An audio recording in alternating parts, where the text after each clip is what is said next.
Viralnya dinding Jeramba Musi 4 yang penuh coretan di media sosial dengan kato-kato yang tidak pantas, maka akhirnya Dinas PUBM Kota Palembang sama Balai Besak Jalan Negara langsung datangi lokasi Jeramba Musi 4. Selanjutnya mereka pun langsung bersih ke dinding Jeramba Musi 4 yang sudah penuh coretan dengan kato-kato yang tidak pantas.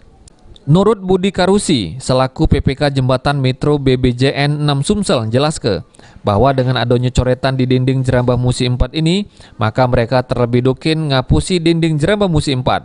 Kedepan, mereka bakal berkoordinasi sama polisi guna nindak lanjuti kejadian ini.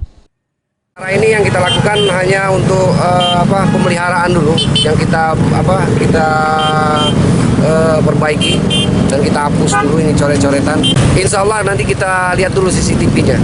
Kalau seumpamanya ini ada ketemu, mungkin nanti kita serahkan dulu ke polisi ya. Sejauh ini kan bukan hanya. Sementara itu, Nurut Yuda Fardiansa, selaku Kabid PUPR Bina Marga Kota Palembang, jelaskan bahwa mereka langsung berkoordinasi sama Balai Besak Jalan guna bersih ke dinding Jeramba Musi 4. Mereka pun sudah berkoordinasi sama polisi buat tindak lanjuti aksi coret-coret di dinding Jeramba Musi 4 ini. Mengambil tindakan cepat setelah mau hapus mengejar kembali tempat ini. Hal ini rupanya telah terjadi berulang kali dan pihak kepolisian sudah juga mendapat laporan. Mungkin dalam waktu dekat ini kita akan pihak kepolisian akan memproses ya.